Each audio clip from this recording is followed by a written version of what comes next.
আচ্ছা, বলছি আজকে সকাল সকাল জলখাবারে এরকম বান ধসা চলবে নাকি? তাহলে আজ কিন্তু বৌদিকে বলে দিন, আজ কিন্তু নিতাই সেনের দোকান থেকে কোনো চপ কচড়ি ঘুগনি কিচ্ছু আসবে না।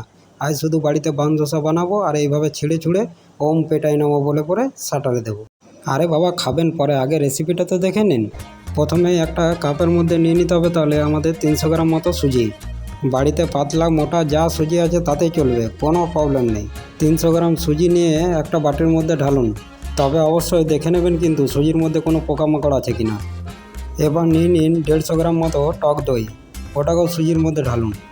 এবার ভালো করে এটাকে মিক্স করুন। এটা মিক্স করতে যদি প্রবলেম হচ্ছে তাহলে এই স্টেজে দিয়ে দিন 1 কাপ পরিমাণ জল। জল দিয়ে মিক্স করে ঠিক এইরকম একটা ব্যাটার রেডি করুন।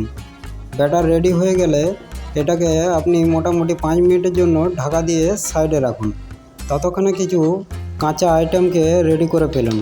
প্রথমে নিয়ে নিচ্ছি পেঁয়াজ, টমেটো, রসুন, আদা, কাঁচা লঙ্কা। 5 মিনিট পর ঢাকনা খুলুন আর এটাকে সোজা মিক্সিং জারের মধ্যে ঢেলে দিন। মিক্সিং জারের মধ্যে ঢেলে এটার মধ্যে সামান্য পরিমাণ জল দিয়ে এটার একটা মিহি পেস্ট রেডি করে ফেলুন। ঠিক এই রকম পেস্টটা হবে। এই রকম পেস্ট রেডি হয়ে গেলে এই পেস্টটাতে দেওয়ার জন্য এটা আমাদের তাগড়া তাড়কা বানাতে হবে। তার জন্য প্রথমে ফ্রাই প্যানের মধ্যে নিয়ে নিচ্ছি 2 চামচ সরষের তেল। তেলটা একটু গরম করে নেব। তেলটা গরম হয়ে এলে এতে দিয়ে দেবো 1 চামচ সরষে, দিয়ে দেবো 2 চামচ বুটের ডাল, আর দিয়ে দেবো 1 চামচ পরিমাণ জিরে। এগুলোকে হালকা ভেজে নেবেন, বেশি লাল করতে যাবেন না, নইলে কিন্তু কেচাল হয়ে যাবে। এবার দিয়ে দেবো এতে একটা পেঁয়াজ কুচি। এই সময় কিন্তু গ্যাসের আঁচ একদম লো রাখবেন। পুরো রেসিপিটাই কিন্তু আমি লো আঁচের মধ্যে করব। পেঁয়াজ সামান্য একটু ভেজে নেবো, বেশি লাল করে পেঁয়াজটা ভাজবো না। পেঁয়াজটা ভাজা হলে এতে দিয়ে দেবো 6টা মতো কাঁচা লঙ্কা কুচি আর দিয়ে দেবো 1/2 চামচ পরিমাণ হিং। ভালো করে সব কিছু একবার মিক্স করে নেব। এবার দিয়ে দেবো এতে আমি কিছু কারি পাতা। কারি পাতা দেওয়ার পর আবার খুন্তি চালান, কিছুক্ষণ একটু কারি পাতাটাকেও ভেজে নিন তেলের সাথে। তারপর এতে দিয়ে দেবো আমি 1 চামচ পরিমাণ নুন। নুন দিয়ে আবার খুন্তি চালান, কিছুক্ষণ মিক্স করুন। কিছুক্ষণ মিক্স করার পর আমাদের তাড়কা কিন্তু রেডি হয়ে গেছে। এবার ফ্রাই প্যান উঠান আর সোজা পেস্টটার মধ্যে ঢেলে দিন। আর দিয়ে দিন কিছু ধনে পাতা কুচি, আর দিয়ে দিন স্বাদ অনুযায়ী লবণ। আমি এখানে 2 চামচ পরিমাণ লবণ ব্যবহার করেছি। আর দিয়ে দিন 1/2 চামচ পরিমাণ খাবার সোডা। এবার সব কিছুকে ভালো করে মিক্স করে নিন। ভালো করে মিক্স করে এটাকে একটু টাইম নিয়ে ফেটাতে থাকুন। ভালো করে ফেটিয়ে এটাকে 5 মিনিটের জন্য আপনি সাইডে রেখে দিন। ততক্ষণ এটার সাথে খাবার জন্য একটা তাগড়া মার্কা চাটনি বানিয়ে নিন। তাহলে প্রথমে ফ্রাই প্যানের মধ্যে নিয়ে নিন 4 চামচ মতো সরষের তেল, 1 চামচ সরষে, 1/2 চামচ হিং, 1 চামচ জিরে। এবার এটাকে একটু ভালো করে ফ্রাই করে নিন আঁচ কম রেখে। এবার দিয়ে দিন 10টা মতো রসুন দানা। ভালো করে এটাকেও ভাজুন, খুব বেশি লাল করে ভাজবেন না। এবার দিয়ে দিন স্লাইস করে কাটা আদা কুচি। আদা যেন খুব বেশি লাল না হয়ে যায়। ঠিক এই সময় আমি দিয়ে দেবো এখানে পেঁয়াজগুলো রাফলি যে কেটে রেখেছিলাম সেগুলোকে। এবার ভালো করে মিক্স করে পেঁয়াজটা একটু নরম হয়ে যাওয়া পর্যন্ত আমি ওয়েট করে নেব। পেঁয়াজটা ঠিক এরকম নরম হয়ে গেলে এতে দিয়ে দেবো আমি কারি পাতা। কারি পাতাটা দিয়ে আবার একটু খুন্তি চালিয়ে নেব। কারি পাতাটা একটু ভাজা হলেই আমি এতে দিয়ে দেবো কেটে রাখা টমেটোগুলো দিয়ে এটাকে একটু মিক্স করে নেব। তারপর আমি টমেটোর ওপর দিয়ে দেবো 1 চামচ পরিমাণ লবণ, আর দিয়ে দেবো 1 চামচ পরিমাণ কাশ্মীরি লঙ্কা গুঁড়ো। এতে ঝাল হবে না, জাস্ট কালারটা হবে।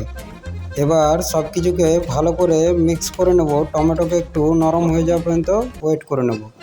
টমেটোটা ঠিক এইরকম নরম হয়ে গেলে তারপর এটাকে আমি মিক্সিং জারের মধ্যে দিয়ে এটা একটা মিহি পেস্ট রেডি করে নেব। এই চাটনিগুলো বানিয়ে আপনি স্টোর করেও রাখতে পারবেন অনেক দিন।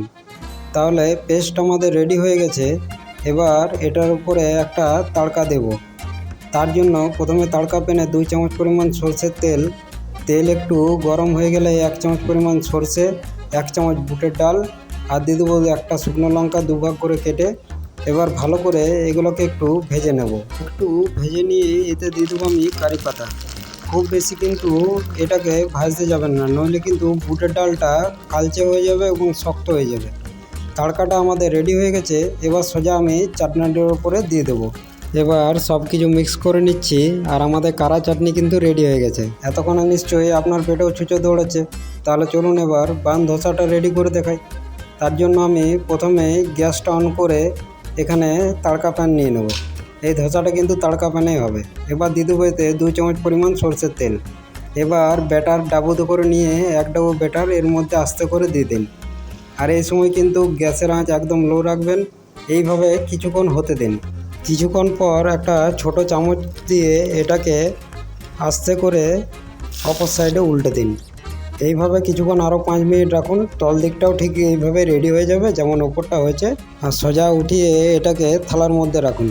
ততক্ষণে আমি আরও একটা বানিয়ে দেখাচ্ছি আপনাদিকে। আর একটা আপনাদিকে জরুরি কথা বলে রাখছি, এই চ্যানেলের 50% ইনকাম কিন্তু আমি গরিব অসহায় মানুষদের সাহায্য করব। তাই অতি অবশ্যই ভিডিওগুলো লাইক করবেন, কমেন্ট করবেন, আর ভিডিওগুলো আপনাদের প্রিয়জনদের কাছে শেয়ার করবেন। আর চ্যানেলটি অবশ্যই সাবস্ক্রাইব করে আমার পাশে থাকবেন। আর যখন এই ব্যাটারটা দেবেন তখন ওই ডাবুর সাহায্যে কিন্তু এটাকে ঠিক এইরকম ওপর দিকটা প্লেন করে নেবেন। তাহলে যখন আপনি এটা তল দিকে উল্টাবেন তখন কিন্তু কাঁচা থাকবে না, সব দিকটাই ভালো করে ভাজা যাবে। অতি অবশ্যই কিন্তু একটু টাইম নিয়ে এটা ভাজবেন, নইলে কিন্তু ভেতরে কাঁচা থেকে যাবে।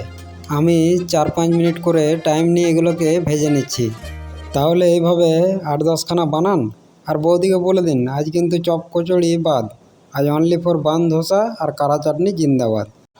তাহলে ওম পেটাই নাও বলে আজকে কারা চাটনি আর বান ধোসা তাহলে সাটান। আর ভিডিওটা কেমন লাগলো অবশ্যই কমেন্ট করে জানান।